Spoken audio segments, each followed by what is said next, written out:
प्रधानमंत्री नरेंद्र मोदी से 27 अप्रैल को मुख्यमंत्रियों की मुलाकात से पहले कांग्रेस ने गुरुवार यानी 23 अप्रैल को कहा कि मौजूदा स्वरूप का लॉकडाउन अस्थिर है और इसे आगे नहीं बढ़ाया जा सकता। मुख्य विपक्षी दल ने अर्थव्यवस्था को पुनर्जीवित करने के लिए सरकार पर कोई ठोस कदम नहीं उठाने का भी आरोप लगाया।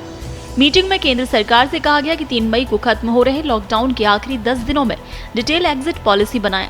कांग्रेस कार्य समिति की बैठक में तैयार की गई पार्टी के रुख को सोमवार को पीएम के साथ बातचीत के दौरान उसके मुख्यमंत्रियों द्वारा व्यक्त किए जाने की उम्मीद है।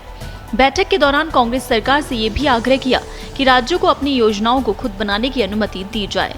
राहुल गांधी सहित कई नेताओं ने CWC में इस बात पर जोर दिया कि केंद्र को गैर नॉन हॉटस्पॉट जोन में आर्थिक गतिविधियों को फिर से शुरू करने की अनुमति देनी चाहिए।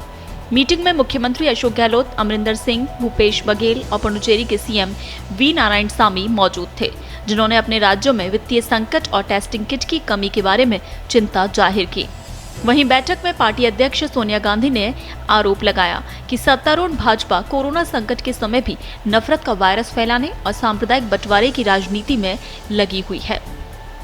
सोनिया की अध्यक्षता में वीडियो कॉन्फ्रेंसिंग के माध्यम से हुई CWC की बैठक के बाद पार्टी ने सरकार से यह आग्रह भी किया कि लॉकडाउन के समय का उपयोग इस संकट से निपटने की कार्य योजना एवं भविष्य की रूपरेखा तैयार करने के लिए किया जाए।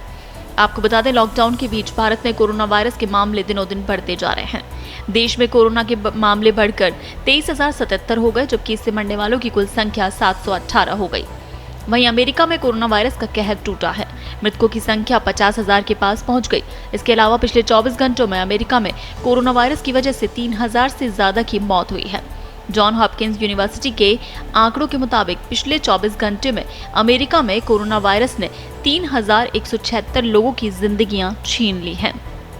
कोरोना वायरस के दुनिया भर में कहर की बात करें तो फिलहाल कोविड-19 के 27,18,139 केस आ चुके हैं और 1,90,635 लोगों की मौत भी हो चुकी है। कोरोना से मौत के मामलों में अमेरिका के बाद इटली और स्पेन का नंबर आता है। इटली में जहां 25,549 लोगों की मौत हो चुकी है, वहीं स्पेन में 22,157 लोगों ने जान गंवा दी है। केंद्रीय स्वास्थ्य एवं परिवार कल्याण तथा विज्ञान एवं प्रौद्योगिकी मंत्री हर्षवर्धन ने कहा, देश में कोरोना संक्रमण की रफ्तार धीमी हुई है। सारे परिदृश्य को देखकर कहा जा सकता है कि हम संक्रमण की स्थिरता की ओर बढ़ रहे हैं। देश उम्मीद करता है कि अगले कुछ सप्ताह में हम इस वायरस संक्रमण पर काबू करने में सफलता प्राप्त कर लेंगे। तो आपको बता दें कि केंद्रीय स्वास्थ्य मंत्री हर्षवर्धन ने ये कहा है कि रफ्तार जो है अभी कोरोना पॉजिटिव के मिलने की देश में वो काफ़ी धीमी हुई है और इस तरह की उम्मीदों को देखकर ये कहा जा सकता है कि संक्रमण की स्थिरता की ओर हम लोग बढ़ रहे हैं। तो ऐसे में उम्मीद यही है कि अगले कुछ सप्ताह में इस वायरस संक्रमण पर हम काबू करने में सफलता प्राप्त कर लेंगे।